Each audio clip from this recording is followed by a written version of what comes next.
નમસ્તે મિત્રો, આપનું સ્વાગત છે યુટ્યુબ ચેનલ ગ્લેમ ઓફ ગોડમાં। આજે આપણે અધ્યાય 59 સાંઈબાબા અનેક સ્વરૂપેમાં આગળ વધીશું। સન 1970માં ગુરુ પૂર્ણિમાના દિવસે શિરડીમાં ભારે ભક્તોની ભીડ થઈ ગઈ હતી। દૂર દૂરથી ભક્તો સાંઈબાબાના દર્શન અને પૂજન કરવા આવ્યા હતા। એ બધા માટે સાંઈબાબા સદગુરુ પરમ ગુરુ હતા, અરે પરમેશ્વર સ્વરૂપ હતા। દાણુથી હરિભાવ કર્ણિક સાંઈબાબાને ગુરુ માનતા હતા। એમણે બાબામાં અપાર શ્રદ્ધા હતી। ગુરુ પૂર્ણિમાના દિવસે સાંઈબાબાના દર્શન કરવા, એમનું પૂજન કરવું એ અત્યંત સૌભાગ્યનું કાર્ય હતી। હરિભાવ એ અત્યંત શ્રદ્ધાભાવથી સાંઈબાબાની પૂજા કરી અને ફળો, કપડાં, દક્ષિણા ભેટમાં ધર્યા। પછી માધવ મારફત દાણું જવાની સાંઈબાબા પાસે ચા માંગી।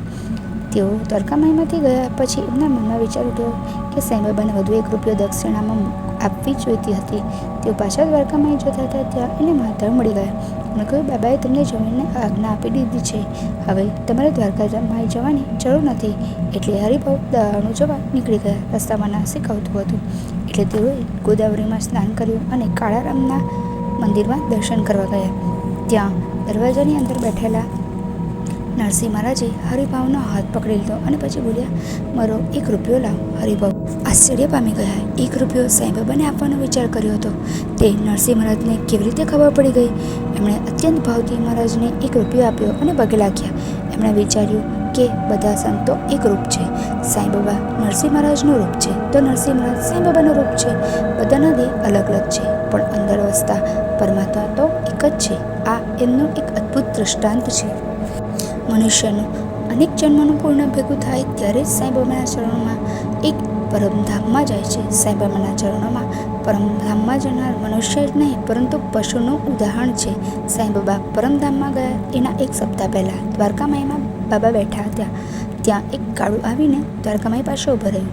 દ્વારકામાઈમાં રહેલા લોકોને થયું કે કોઈ સાંઈબાબા પાસે મદદ માંગવા આવ્યું હશે, પરંતુ સૌના આશ્ચર્ય વચ્ચે એમાંથી 3 માણસો નીચે ઉતર્યા।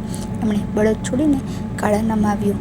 એમના હાથમાં જાડી સાંકળો હતી। એમણે એ સાંકળો ખેંચવા માંડી અને કાળામાંથી એક સિંહ નીચે ઉતર્યો।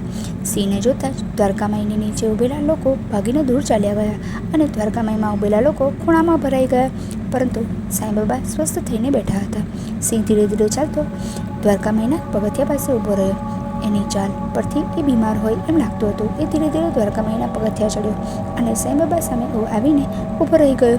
સાંઈબાબાએ પ્રેમથી એને જોઈ રહ્યા। બધાના જીવ તાળવે ચોંટી ગયા। ભયથી કોઈના મોંમાંથી એક શબ્દ પણ ન નીકળ્યો। ઘણાના પગ તો ધ્રુજવા લાગ્યા। સિંહ એકટસે સાંઈબાબાને જોઈ રહ્યો, પછી કરી કરી એની સાથે આવનાર 3 જણા ભયના માર્યા ધ્રુજી ઉઠ્યા અને સિંહ સાંઈબાબાના ચરણોમાં માથું ધરી પડી ગયો। એની સાથે આવનાર 3 જણા ડરતા ડરતા સિંહ પાસે આવ્યા અને જોવા લાગ્યા। સિંહે કોઈ હલનચલન ન કર્યું એટલે તેઓ વધુ નજીક ગયા। બાબા બોલ્યા, ભાઈઓ ડરો નહીં, સિંહ પરલોક સિધાવી ગયો છે। એ તમારો દેવાદાર હતો, આજે એ દેવા મુક્ત થયો છે એટલે એના પુણ્ય કર્મનો ઉદય થયો અને અહીં આવી પ્રભુના ધામમાં ગયો। આ સિંહ જેવા પશુએ પણ પોતાના પુણ્ય બળથી સાંઈબાબાના ચરણોમાં પોતાના પ્રાણ છોડ્યા। ઓમ નમઃ ઇતિ સદગુરુ શ્રી સાંઈ સચ્ચરિત્રમાં અધ્યાય 59 સાંઈબાબા અનેક સ્વરૂપે નામનો અધ્યાય સમાપ્ત। ઓમ સાંઈ રામ। અનંતકોટી બ્રહ્માંડ નાયક રાજાધિરાજ યોગીરાજ પરબ્રહ્મ શ્રી સચ્ચિદાનંદ સદગુરુ સાંઈનાથ મહારાજ કી જય।